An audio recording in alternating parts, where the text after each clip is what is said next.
What kind of woman pens a memoir of betrayal and heartbreak while conveniently omitting the millions she siphoned through shell companies, offshore accounts, and falsified tax returns? That was the question the world asked the moment my counter book hit the shelves. A ghost-written masterpiece that cracked open her polished lies and poured every rotten truth into daylight. By the time she realized the magnitude of what I'd done, it was already too late. The damage was irreparable, and her name was synonymous not with survival or resilience, but with fraud. But it hadn't always been this way. In the beginning, before publishing houses and lawyers, before televised interviews and whispered scandals, there was only her book, The First Shot Fired. I remember the moment I found it on the bestseller list, her name plastered in bold across the cover like some kind of sainted survivor. A Life Untold, my story of rising from the ashes. Even the title made me want to laugh. I bought a copy at the airport, not because I wanted to support her, but because I needed to see what she dared to put in print. Page after page, she painted herself as the victim. Betrayed by business partners, abandoned by family, unfairly hounded by men in suits. According to her, she had been wronged at every turn, surviving by sheer grit and charm. Not a single mention of the missing funds, not a single nod to the ruined lives she left behind.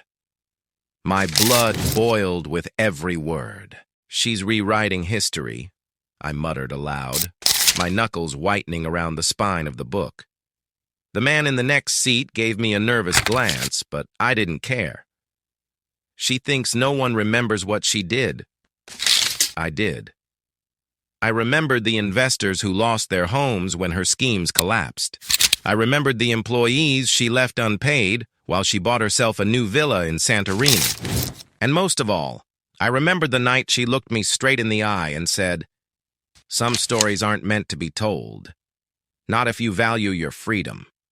Her book was a weapon, so I decided I'd forge a weapon of my own. The idea of a ghostwriter came to me in the most unassuming way, over coffee with an old friend, Marcus, who worked in publishing. He leaned across the table, lowering his voice as though the cafe was bugged. "You want to counter her narrative? Don't give an interview. Don't rant on social media. Write a book. Better yet, have someone else write it for you, someone who knows how to spin truth into fire." "Ghostwriter?" I asked, skeptical. "Not just a ghostwriter," Marcus smirked. "The best. The kind who can turn an IRS audit into a thriller." That's how I met Eliza. She was sharp, with ice blue eyes and a pen that could draw blood. Over whiskey and dim lights in her loft, I told her everything. The offshore accounts in Belize, the shell corporations disguised as charities, the silent partners she blackmailed. She listened without judgment, only pausing to ask for clarity. "So you're saying," she said finally, tapping her pen against her notebook, "she used disaster relief funds meant for flood victims to buy her penthouse?" "Yes." Eliza let out a low whistle. "And she's out here crying on morning talk shows about being misunderstood?" "She's rewriting herself as a martyr," I growled. Eliza leaned back, smirking. "Then let's crucify her with her own receipts." The next 6 months became a storm of late-night writing sessions, phone calls to old contacts, and careful, methodical digging. I handed Eliza emails, financial statements, even recordings I'd kept locked away for years. She stitched it all into a narrative more devastating than any courtroom cross-examination. Some nights doubt crept in. "Are we really doing this?" I asked her once, staring at the piles of documents spread across her table. Eliza didn't even look up. "You're asking the wrong question. The real question is, how do you want the world to remember her?" When the manuscript was finished, Marcus pulled strings to get it fast-tracked. The Truth She Buried. A title so sharp it could cut glass, hit shelves only weeks after her second book tour began. The reaction was immediate and explosive. Readers who once praised her memoir as inspiring now flipped through our pages, their mouths hanging open at the details. Newspaper headlines turned overnight, from heroine to hustler. Talk shows that had once welcomed her began replaying clips of her teary-eyed interviews with the caption, "Lies?" And then came the call. It was past midnight when my phone buzzed. Her voice slithered through the line, low and venomous. "You think you're clever?" she hissed. "You think this will stop me?" "I don't think," I said, my tone calm, steady. "I know." There was a pause. I could almost hear her pacing. Then she snapped, "You'll regret this. I made you once. Don't forget that." "You also destroyed me once," I replied coldly. "But I'm not the one on trial this time." The line went dead. From that moment on, it wasn't just a battle of books. It was war. She sent lawyers after me. Eliza received anonymous threats slipped under her door. Marcus's office was broken into, files scattered, but nothing stolen. Every move we made, she countered with venom, as though she truly believed she could rewrite not only her past, but her present too. Yet, with every day that passed, the cracks in her empire widened. Banks froze her accounts. Former allies distanced themselves. The woman who once held cocktail parties in marble halls now avoided public places altogether. Still, I knew her too well. She wouldn't go down quietly. And I was right. Because the night before her first court appearance, I found an envelope shoved under my door. Inside was a single photograph, me sitting across from Eliza at the cafe, papers between us. On the back, in her unmistakable handwriting, were the words, "If you expose me, I'll expose you." I stared at it for a long time, the weight of her threat sinking in. She had always been dangerous, but now she was cornered. And a cornered animal doesn't beg, it bites. And so the question became not whether she would strike back, but how much blood she'd be willing to spill to survive. She struck first.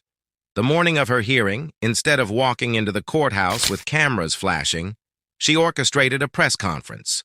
Dressed in ivory silk, her hair pinned like a queen's crown, she stood before microphones and announced that she was the victim of a smear campaign. "They are manufacturing lies," she said with a practiced tremble in her voice. "This so-called expose is nothing more than a revenge piece, bought and paid for by people who cannot stand to see me succeed. They are weaponizing my past, twisting numbers, fabricating stories. I refuse to be broken." The crowd ate it up. Some clapped. Some gasped. A few even cried. Watching the footage on TV, I nearly threw the remote across the room. Eliza, perched on the arm of the couch with a glass of scotch, simply smirked. "She's good," Eliza admitted. "I'll give her that. But she doesn't realize one thing." "What's that?" I asked, trying to steady my breathing. Eliza's smile widened like a predator's. "We're better." The next chapter of our counteroffensive wasn't in bookstores. It was in court filings. Marcus introduced me to a lawyer named Lydia, who thrived on taking down giants. Together we compiled evidence not just for the public, but for prosecutors. Bank transfers, shell company structures, falsified tax returns, it was all there, airtight and undeniable. The day Lydia filed the case, I received another call. "You think you've won?" Her voice came through, tight with rage. "You've only made me stronger. Every time you push, I push harder." I let the silence hang before answering. "Push all you want. Just remember, paper doesn't lie." Her breath caught, as though the words had landed like a knife. Then she hung up. Over the next weeks, her mask began to slip.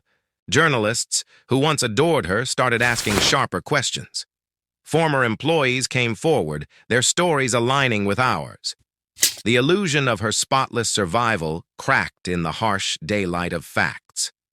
But then, one evening, Eliza showed up at my door with a look I had never seen before. Fear. She held a thin envelope in her hands, her knuckles pale. "This was taped to my car," she said quietly. I pulled out the contents. Photos of Eliza walking home late at night circled in red ink. A note scrawled beneath them read, Your pen won to save you when the ink runs dry. I felt the floor drop out from under me. She's escalating, Eliza whispered. This isn't about lawsuits anymore. This is personal. I clenched the photos in my fist. Then we don't back down. We finish this. The finish came faster than either of us expected. 2 weeks later, the prosecutors announced a full investigation into her finances. The book had been the spark, but the evidence Lydia compiled became the firestorm. The charges were serious: wire fraud, tax evasion, misappropriation of disaster relief funds. The day the indictment hit the news, I walked past a bookstore. Her memoir, once displayed proudly in the window, was gone. In its place sat the truth she buried. Eliza's words staring back at the world like a judgment carved in stone. But the war wasn't over, not yet. Because that same night, as I stepped into my apartment, I noticed something strange. The faint smell of perfume. Her perfume. I froze, every muscle tight. On the kitchen counter, next to my half-empty coffee mug, was a single book, her memoir. But inside, scrawled across the first page in sharp, angry letters, was a message that made my blood run cold. You may have written my ending, but I'll rewrite yours. And in that moment, I realized something terrifying. Bringing her empire down hadn't been the end of the story. It was only the beginning of hers. I didn't sleep that night. I sat at the kitchen table with her book in front of me, staring at those 7 words like they were carved into my skin. You may have written my ending, but I'll rewrite yours. The ink was fresh, the letters jagged, written with a heavy hand. She had been in my apartment. She had touched my things. By dawn, I wasn't sure if I was more furious or afraid. Eliza arrived at 7 a.m., her hair tied back, her eyes sharp despite the sleepless circles under them. The moment she saw the book, she swore under her breath. She broke in, I said quietly. She was here. Eliza didn't flinch. Instead, she leaned over the counter, examining the handwriting. She wants you rattled. She wants you paranoid. Classic move from someone who's losing control. Or someone who's about to do something worse, I shot back. Eliza met my eyes. Then we beat her to it. That day, Lydia filed for an emergency protective order, citing the break-in and the threats. But a restraining order was a piece of paper, and we all knew she wasn't the type to respect lines drawn in ink. 2 days later, we got the first real crack in her armor.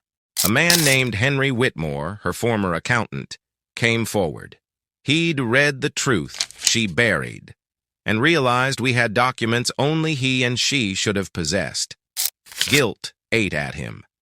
He walked into Lydia S.'s office with a briefcase full of backups he'd saved out of self-preservation, falsified ledgers, money laundering chains, and emails where she explicitly ordered him to make the numbers sing. This, Lydia said, her eyes gleaming as she spread the papers across the desk, is the nail in her coffin. But coffins don't close easily when the dead refuse to lie down. The very next night, Marcus called me in a panic. His office had been firebombed.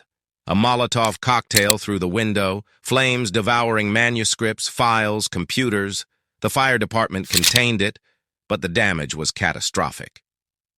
She's not even hiding it anymore, Marcus rasped through the phone, his voice shaking. She's going scorched earth. And then came the worst blow of all. One morning, Eliza didn't show up at our usual meeting spot.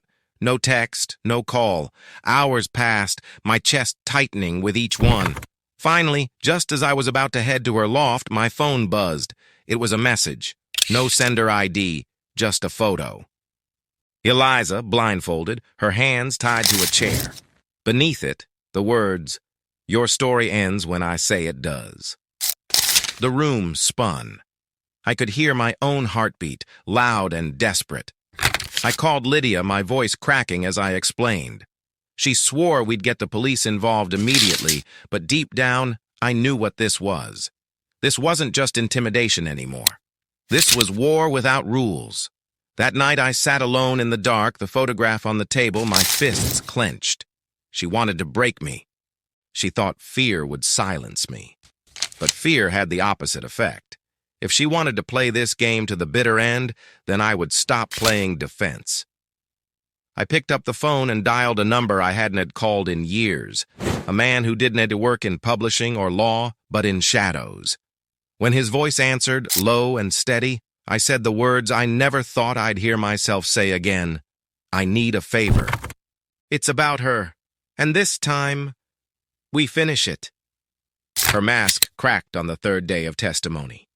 Until then, she had been immaculate. Silk blouses, pearl earrings, that same polished smile she'd wielded in interviews for years. She scribbled notes, whispered to her lawyers, occasionally tilted her chin toward the jury as though she were educating them, not defending herself. But when Henry Whitmore, the accountant, took the stand, the courtroom shifted. His voice shook at first, hands trembling around the papers, but then he steadied, finding his rhythm. He described how she'd ordered him to create ghost donations, funneling relief funds into shell charities that existed only on paper. He spoke of cash withdrawals disguised as payroll, of credit cards used to purchase luxury furniture while her employees went unpaid. The gallery gasped when Lydia revealed the documents Henry had provided, ledgers with her handwritten notes in the margins. One read, "Round the numbers. No one checks when you play the victim." For the first time, I saw her smile falter. She leaned toward her attorney, whispering furiously, but the damage was done. The jurors weren't just listening. They were watching her jaw tighten, watching the veneer slip. Eliza leaned toward me, her voice a low rasp. "She's bleeding." I wanted to believe it, but part of me knew better. Cornered animals thrash hardest when the blood starts showing. The next morning, the blow came. During cross-examination, her lawyer turned the tables. They produced a stack of emails, printed, highlighted, that allegedly showed me conspiring with Marcus and Eliza to fabricate evidence. According to them, the entire book project was a calculated vendetta, a money-making smear campaign. I felt the jury's eyes on me. Heat flooded my chest, anger and fear knotting together. The emails were clever, fabricated, but close enough to real exchanges that even I blinked at some of the phrasing. "She planted them," Lydia hissed under her breath. "We can prove it. Metadata doesn't lie." But in the moment, it didn't matter. The seed of doubt had been planted. Outside the courthouse, the media pounced. Cameras flashed, microphones shoved into my face. "Did you conspire to fabricate evidence? Was the book a fraud? Are you lying for profit?" I said nothing, just pushed through the crowd, but the silence only made me look guiltier. That night, Eliza paced the safe house like a caged animal. "She's flipping the narrative again. If the public believes this, if the jury even entertains it, everything we've built crumbles." "She's desperate," I said, though the words felt hollow in my mouth. Danny, seated in the corner with his arms crossed, finally spoke. "Desperate doesn't mean harmless. Desperate means she'll torch the whole place if she thinks it buys her another hour of air." And he was right. The following week, as Lydia's team worked around the clock to dismantle the fabricated emails, a new scandal broke. Someone leaked a photo of me and Eliza together at her loft, whiskey glasses between us, papers spread across the table. The headline screamed, "Author and ghostwriter caught in secret romance amid smear campaign." It was absurd, but the tabloids devoured it. Overnight, the case became less about fraud and more about spectacle. Talking heads debated our relationship, while the real story, the stolen millions, the ruined lives, blurred into background noise. "She's burying us in noise," Marcus groaned, slamming the paper onto the table.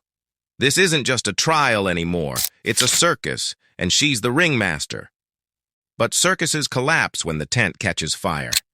And Eliza, resilient, sharp, vengeful Eliza, wasn't about to let the spotlight blind the truth. She disappeared for 2 days, ignoring my calls, ignoring Lydia's warnings. When she returned, her eyes burned with a ferocity I hadn't seen before. She tossed a flash drive onto the table. "Everything," she said. "Every recording, every draft, every note I've taken since the day we started this project. All backed up, all time-stamped, all verifiable. If she wants to bury us in noise, we'll drown her in clarity." The files were meticulous. More than meticulous. They were devastating. Recordings of her threatening Henry, draft emails where she bragged to confidants about bleeding the sheep. Even voice memos she'd left herself, muttering strategies, half drunk, forgetting the phone was still recording. When Lydia reviewed them, she looked up at us with something that wasn't quite a smile, but wasn't far from it either. "This isn't just evidence," she said. "This is her confession tape." The next morning, the prosecution introduced the files. The courtroom went dead silent as her voice filled the speakers, cold and venomous. "People believe what I tell them. I'm untouchable. I can take their money, cry on TV, and they'll thank me for it." The jurors stared. The gallery leaned forward. The mask she'd built so carefully didn't just slip. It shattered. Her face hardened into something monstrous. No silk, no pearls, no polished charm could cover what the world had just heard. And for the first time since this began, she didn't look like a survivor or a victim. She looked guilty. But guilt and conviction aren't the same thing. And as the trial entered its final act, I knew one thing for certain. She wouldn't go quietly. Not now, not ever. The final act began with fire in her eyes. Every morning she arrived at court like it was her stage. Sharp suits instead of silk now. Darker colors that made her look less fragile, more defiant. Her lawyers hammered at technicalities, objected to every word the prosecution spoke, tried to paint witnesses as bitter or bought. But the recordings had shifted the air. The jury no longer looked at her with sympathy. They studied her the way you study a storm on the horizon, knowing it's dangerous, but knowing, too, it can't last forever. Lydia called me to the stand. My stomach knotted, but I walked tall, eyes steady. The questions were sharp but fair, designed to show not just my role, but my truth. Why did I get involved? What did I know? What was my motivation? She told her story, I said, voice steady despite the hammering in my chest. But it wasn't the truth. I didn't want revenge. I wanted the truth to have a voice of its own. Her lawyer rose for cross-examination. His smirk was the kind of thing that made you want to strike first. "Isn't it true," he said, "that you hired a ghostwriter precisely because you wanted drama? Because you knew no one would care about numbers and ledgers without some flair?" "Eliza gave it flair," I answered, refusing to waver. "I gave it facts." "And isn't it true you have a personal vendetta against my client? That this entire crusade is built not on justice, but jealousy?" The question struck harder than I expected, not because it was true, but because it had been her line since the beginning. I forced my voice not to shake. "I didn't lose money," I said, looking at the jury, not him. "I didn't lose a home or a job or a family member who trusted her. But I watched those who did, and I watched her smile through it all like she'd done nothing wrong. If telling the truth makes me vengeful, then fine. Call it vengeance, but don't call it lies." Silence. Not a cough, not a shuffle. Just silence. Her lawyer sat down. She glared at me, and for the first time, I didn't just see anger, I saw fear. Outside the courthouse that day, reporters swarmed again. This time, their questions weren't about me or Eliza. They were about her. "How do you respond to the recordings? Why did you forge donations? Were you lying in your memoir?" For once, she had no rehearsed tears, no trembling voice. Just a hard stare and a clipped, no comment. The tide was turning. But then came her last card. On the eve of closing arguments, news broke of a mystery fund, millions tucked into a private account overseas, allegedly linked not to her, but to me. Documents appeared just like the fabricated emails before, proving I had benefited from the chaos. It was brilliant in its own twisted way. If she went down, she wanted me dragged with her. The prosecution scrambled to disprove it. Metadata again. Timestamps, forensic experts tracing IP addresses. Within 24 hours, they proved the documents were fakes. But the damage was done. The jury had seen enough smoke to wonder if there was fire. The closing arguments were brutal. Lydia spoke with quiet conviction, walking the jury step by step through the evidence. The ledgers, the emails, the recordings, the testimonies. Her words were simple, stripped of theatrics. This isn't about headlines. This is about harm. This is about theft. This is about a woman who built her empire on the suffering of others. Her lawyer countered with fury, painting us as vultures, opportunists, conspirators. Yes, mistakes were made, he said, but isn't it suspicious that the evidence always arrives neatly when her enemies need it most? Isn't it convenient that these so-called whistleblowers waited until now? You don't need to like my client. You only need to ask one thing. Do you have reasonable doubt? The jury filed out. The room emptied. The air felt thick, heavy, suffocating. We waited. Hours turned into a night into the next morning. When the jury returned, I gripped the edge of the bench so hard my knuckles ached. The foreman rose. His voice was flat, steady. On the charge of wire fraud, guilty. On the charge of tax evasion, guilty. On the charge of misappropriation of disaster relief funds, guilty. Each word fell like a hammer. Her face stayed stoic at first, then cracked, just barely. A twitch of her mouth, a flash of her eyes. But when the judge announced sentencing would come later, and that she would be remanded into custody immediately, the storm inside her finally broke. She turned, eyes locking on me across the room. "You think this ends here?" she spat, loud enough for everyone to hear. "This isn't over. I'll rewrite everything, even from a cell. I'll rewrite you." The bailiffs restrained her, dragging her out, but her words hung in the air long after the doors closed. We'd won, but it didn't feel like victory. It felt like a pause in a war that had no finish line. And deep down, I knew she wasn't wrong. Stories don't end with verdicts. They linger, they twist, they find new narrators. And hers wasn't finished, not yet. The cell didn't silence her, it amplified her. Within a week of her being remanded, newspapers were flooded with op-eds written from prison. Her lawyers claimed they'd simply passed on her words, but the tone was unmistakable, sharp, venomous, calculated. They call me guilty because they fear me. They call me a thief because I was cleverer than the men who tried to break me. They call me a liar because I refused to tell the story they wanted. The public was split again. Some saw her as delusional, spiraling into self-mythology. Others, those who had always admired her bravado, turned her into a martyr. "She's building a cult," Eliza said one night, tossing the paper onto the table. "Even from behind bars, she's controlling the narrative." I rubbed my temples, the weight of it sinking in. "It doesn't matter. She's locked up." Eliza's eyes cut into me. "No, it matters, because stories survive walls. And if she convinces enough people, the walls won't matter at all." She was right. The prison letters became a book deal.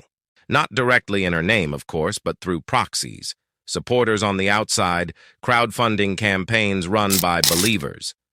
Soon, her face was on posters again. Not the face of a criminal, but of a rebel. Marcus slammed his fist on the cafe table the day the pre-orders sold out. "This is insane. We exposed her. We proved everything, and they're still buying her story." "Because people want to believe in her," Lydia said grimly. "And belief is harder to kill than fact." That night, I sat alone, staring at the original copy of her memoir. The one she'd left in my apartment. The one with the message scrawled inside. You may have written my ending, but I'll rewrite yours. I traced the letters with my thumb, a chill crawling down my spine. Was this what she meant? That even stripped of her money, her empire, her freedom, she would still rewrite me? That she'd make me the villain in her new mythology, the man who tried to destroy a woman who only wanted to rise from the ashes? The next morning, Danny showed up at my door unannounced. He leaned against the frame, eyes cold and sharp. "She's making moves inside," he said. "Prison doesn't stop someone like her. It gives them an audience. Guards, inmates, visitors, she's recruiting, and if she keeps it up, you'll never outrun her shadow." "What are you saying?" I asked, though I already felt the answer brewing like a storm. "I'm saying," Danny replied, voice low, "if you want this to end, truly end, you can't rely on courts or books or public opinion. You've got to cut the story off at the source." I stared at him, my pulse thudding in my ears.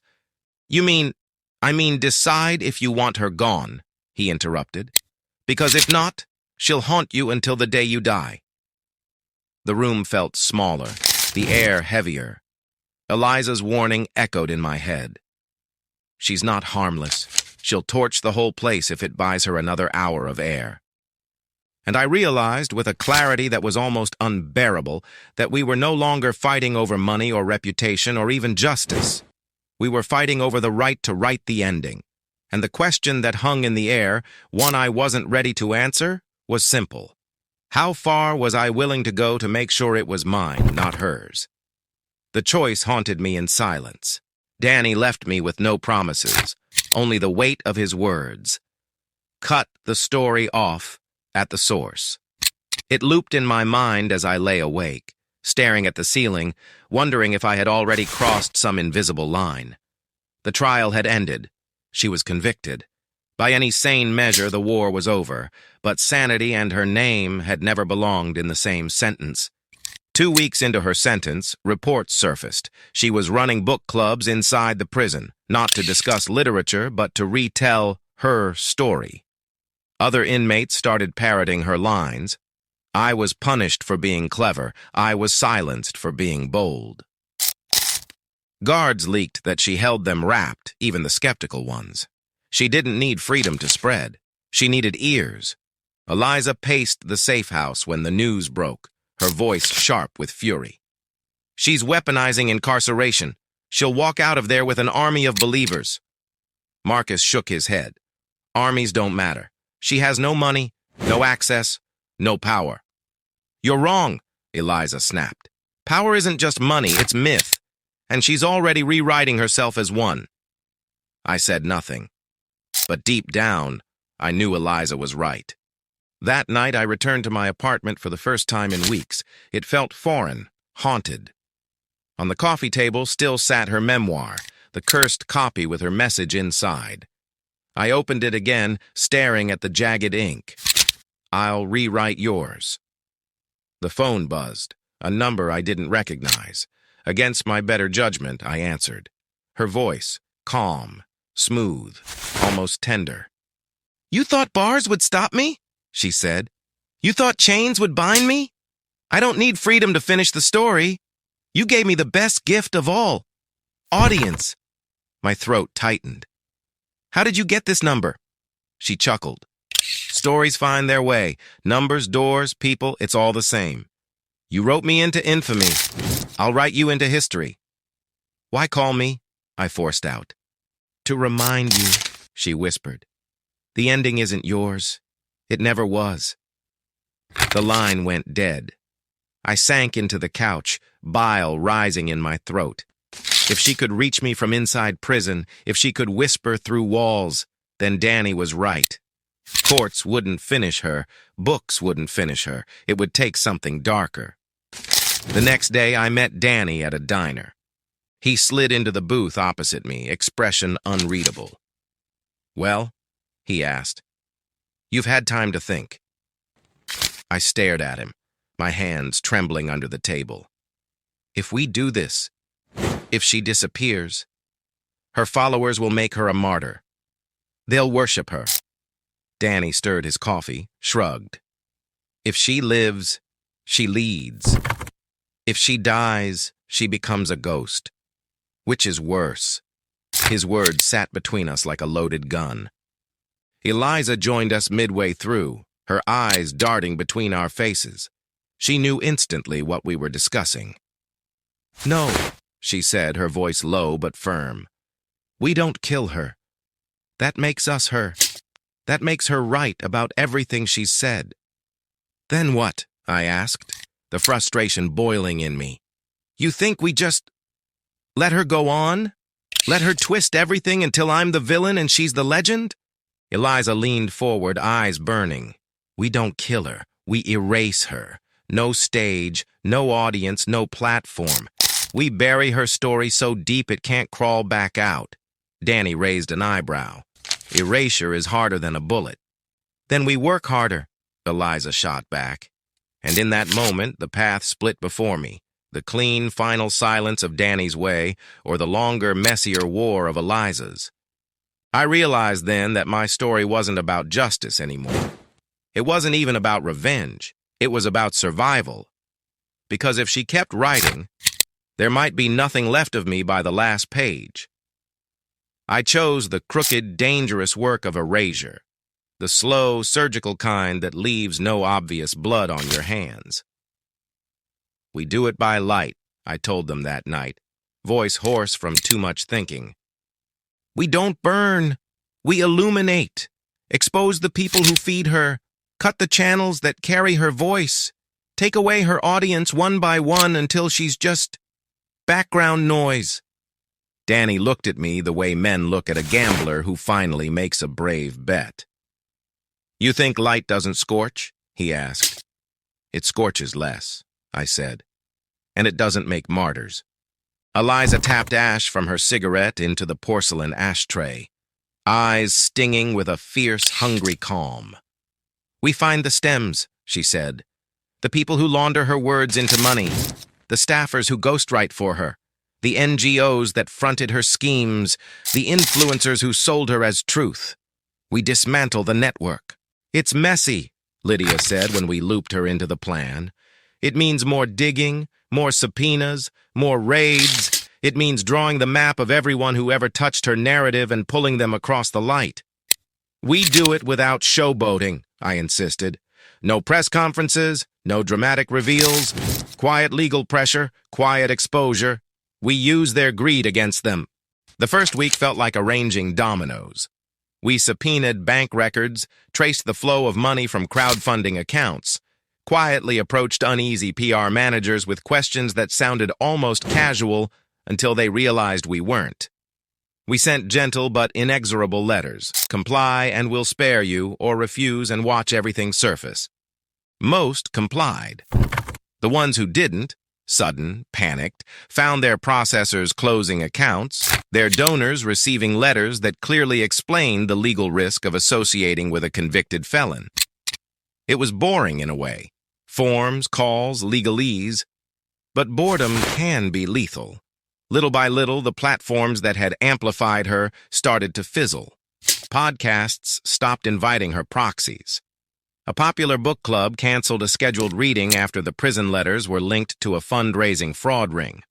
A small publishing imprint that had promised to shepherd her new memoir from inside suddenly discovered an issue with their printing contract and quietly backed out. "She's bleeding followers," Marcus said one evening, flicking through a thread where the most vocal of her supporters were suddenly muted by their own donors. "You can see it. Everyone who was in it for the clout is sliding away." But a new problem emerged like mold in damp plaster. The true believers, people who wanted to hear her version no matter how tarnished. They weren't there for money. They were there for meaning. They wanted to be on the right side of a myth. Shutting down platforms didn't convince them, it angered them. They began to gather offline, in basements and back rooms, trading smuggled letters and audio clips, building a vernacular of grievance.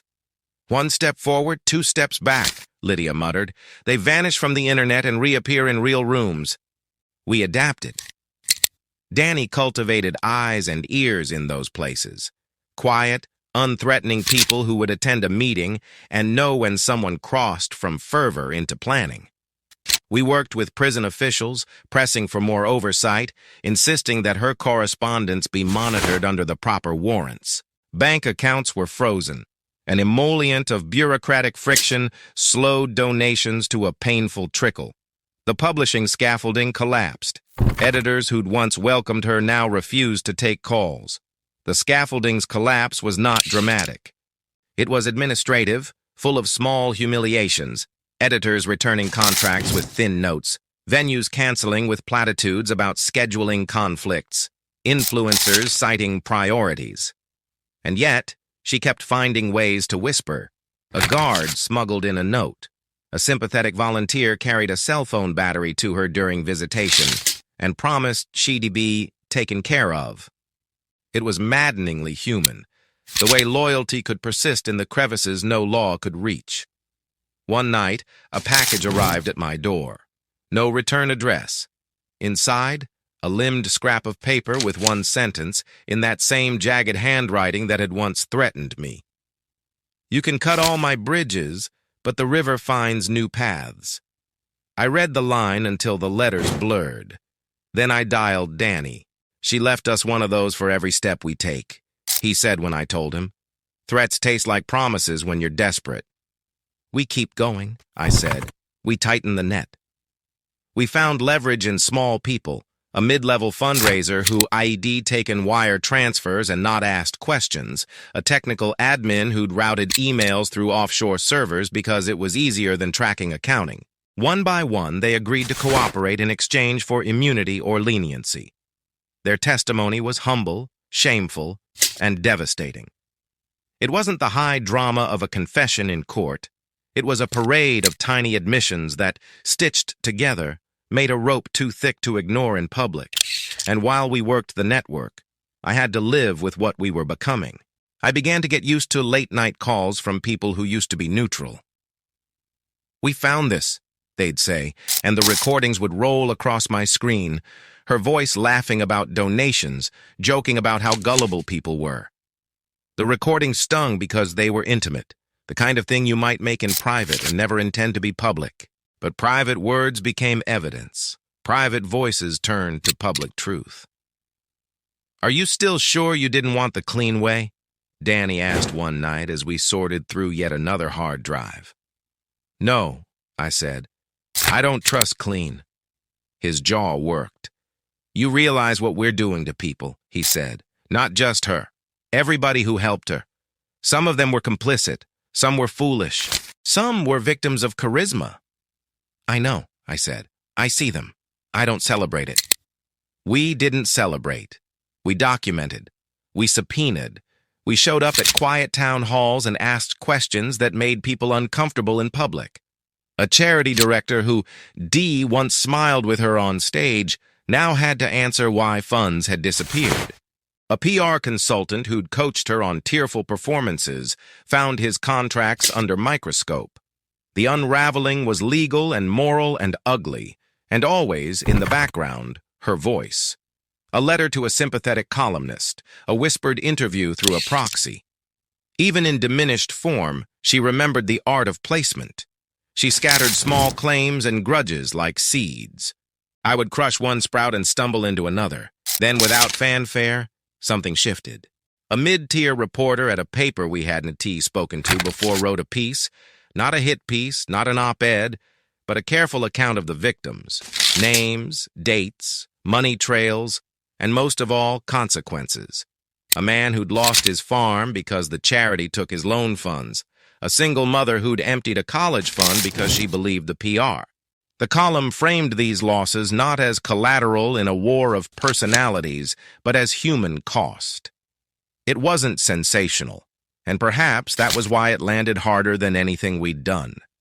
People read the victims and felt something more complicated than outrage. Accountability.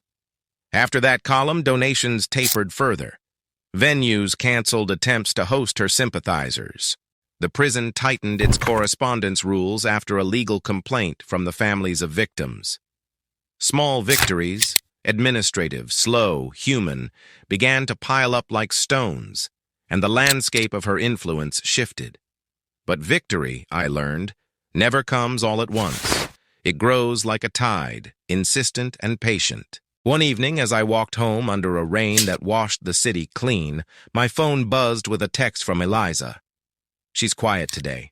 Dangerous quiet. Be careful." I stared at the screen and felt the truth of it prick like ice. She was quieter because she was working harder. Quiet handwork is different from loud threats. It's patience, and patience can be lethal. That night, I dreamt of the bookstore window where her memoir used to sit. The cover was gone, the empty space reflecting my face. Behind me, someone turned the page in the dark. I woke up sweating. Over the next days, we intensified. We prepared for hearings to strip proxies of their ability to publish under her name, for depositions that would make her remaining allies reconsider loyalty. We mapped journalists who might be swayed by new leaks. We watched as the myth she'd built slowly lost tenants. But then, as the net closed and her breathing space decreased, she made a move that none of us had expected. She asked for an audience. A video arrived, grainy, smuggled, but unmistakable. It showed her in a small, dim visitation room, eyes bright, voice calm, as any actress preparing for a final scene. "I have something to say to the people who think they own the story," she began, and even through the poor resolution you could hear the steel under the silk. "You want me silent. You want the pages torn out. But I am a story. Take a story and you get echoes. You cannot bury echoes." She looked directly into the camera, and for a moment I felt something unfamiliar. No, not sympathy, recognition. She was performing, as she always had. But performance was only half the weapon. The other half was the conviction she offered to give those who needed it. "You can take my accounts," she told the hidden camera. "You can take my stage. But you cannot take what I know now, how to make people listen. Keep trying. I'll keep teaching." The clip ended, and the world hummed like a hive. The video circulated through channels we'd thought shuttered. A handful of her followers posted it like gospel. We had pushed her to the wall. She had found a crack and whispered into it. Now the fight was no longer about cutting channels. It was about whether it was possible at all to stop a story once it learned to speak from the underside. I stood at my window and watched the city lights tremble, thinking of a woman who could turn every confinement into a classroom. The next move would have to be surgical, or else we would all be taught new lessons we didn't want to learn. The betrayal stung deeper than any of her staged threats. I sifted through the stack again and again, my eyes burning. Private exchanges between me and Eliza about strategy. Notes Lydia had scribbled in confidence, even Marcus's draft emails to sympathetic journalists. All twisted, red-penned, annotated with her handwriting in the margins like a teacher correcting essays. "She's inside our circle," I muttered, my voice hollow. "No," Lydia said, pacing. "She doesn't need to be. These are authentic, yes, but they're cherry-picked. Somebody had access, though, someone close enough to touch our files." Marcus looked up sharply. "Are you saying one of us—" "I'm saying," Lydia cut in, "that she doesn't need guns when she has a mole." The silence that followed was thick enough to choke on. Eliza's cigarette trembled between her fingers. "Then we find them. And when we do, we don't just cut them out. We make them part of her collapse." Danny leaned forward, elbows on his knees, his eyes like blades. "Careful. When a traitor is cornered, they panic, and panicked people don't care who bleeds." We started the hunt. Not with shouting accusations or wild guesses, but with quiet precision. Lydia combed through access logs, who opened what files, from where, at what times. Marcus traced metadata, searching for fingerprints in the drafts that had somehow walked out of our hands. Eliza went through her own notes with surgical paranoia, circling gaps she hadn't noticed before. Days blurred into nights. Coffee cups stacked, eyes red-rimmed, voices sharp from exhaustion. Then Lydia called us into her office at 2 a.m., her laptop glowing in the dark. "It's not one of us," she said, pointing to the screen. It's someone close enough to ride our coattails. Marcus, your assistant, the one who handles your submissions. He's been forwarding drafts not even cleverly. Blind copies to a burner account. We traced the IP to a public library near the prison. Marcus went pale. David? He's a kid, fresh out of school. He couldn't possibly... He did, Lydia said flatly. And now he's her funnel. Danny exhaled smoke from a cigarette he hadn't lit. Cut him off before he runs. No, Eliza said, her voice low, dangerous. We use him. Feed him what she wants to hear. Poison the well from the inside. The plan was brutal in its simplicity. We crafted drafts seeded with traps, fabricated errors in timelines, false leads disguised as bombshells, whispers of allies who didn't exist. David passed them along, eager and oblivious, and she swallowed them whole. Within days, her next letter from prison referenced one of the poisoned details, a fake offshore account number we de-planted. It was exposed immediately by financial reporters who smelled blood. The contradictions deepened. Her narrative fractured further. Her believers squabbled online. Some insisted the account was real, others accused her of sloppy lies. Doubt rippled through her ranks like cracks through ice. But then, the counterstrike. David vanished. No calls, no emails, his apartment stripped bare. On the third day, a package arrived at Lydia's office. Inside, David's work badge, snapped in half. And beneath it, a single note in her jagged scrawl. You poison the river, I drink from another stream. Eliza crumpled the note in her fist. She's burning pawns now. He outlived his use, so she erased him. Danny's voice was quieter than usual, which somehow made it sharper. No, she didn't erase him. She sent him back to us, in pieces, as a warning. The realization hit me like ice. This wasn't a chess game anymore. She wasn't playing with strategy. She was playing with survival. And survival makes people dangerous in ways you can't predict. That night, I lay awake, staring at the ceiling. The words on that note echoing in my mind. Another stream. She was telling us something. A promise. A threat. A truth. And I knew, deep in my bones, that somewhere inside that prison, she had already found a new way to make her voice louder than ever. The question was no longer if she'd strike again. It was where and how hard. The answer came in fire. 3 weeks after David vanished, the prison erupted in chaos. A coordinated riot, sparks lit by whispered promises she'd sown for months. Favors, protection, connections. By the time order was restored, she was gone. A guard dead, 2 others injured, and the cameras showed only smoke and shadows where she'd once been. The city froze. The news cycle went feral. Convicted fraudster escapes custody. Protesters and believers clashed in the streets, half chanting her name, half demanding she be hunted down. We gathered in Lydia's office, blinds drawn, voices low. Marcus shook. Eliza smoked in silence. Danny sharpened his gaze like a blade. She won't run, Danny said finally. She doesn't know how. Running means silence. She'll come back louder. She'll come for us, Eliza murmured. I knew she was right. 2 nights later, she proved it. I returned home to find the lights already on. She was sitting at my table, calm as a saint, wearing the prison gray like it was a tailored suit. No guards, no chains. Just her. You should have killed me when you had the chance, she said, her voice soft, almost kind. Instead, you tried to erase me. But stories don't erase, they adapt. And now? Her smile widened, eyes burning with manic certainty. Now I am untouchable. My heart hammered, but I forced myself to stand steady. You're not untouchable. You're already broken.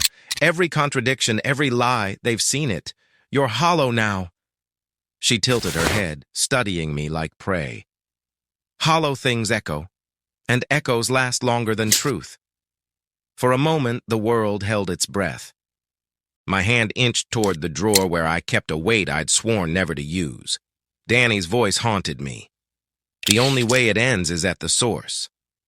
But before I could move, Eliza stepped from the shadows behind her. She hadn't told me she'd come. Her pistol gleamed in the dim light, steady and unflinching.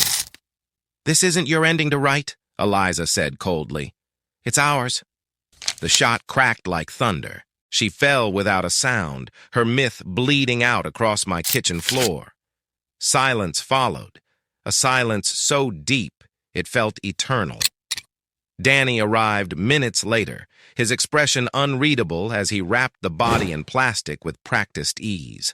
Marcus never showed. He couldn't face it. Lydia handled the paperwork, the alibis, the endless bureaucracy that would bury her deeper than any prison ever could. And me? I stared at the empty chair long after it was gone, the echo of her words vibrating in my skull. Echoes last longer than truth. The weeks that followed proved it. Her believers split. Some convinced she was still alive, others certain her death made her a martyr. Forums lit up with theories, sightings, apocryphal letters. She lived louder in rumor than she ever had in flesh. But the networks dissolved. The money dried up. The publishers backed away. The myth, untended, withered.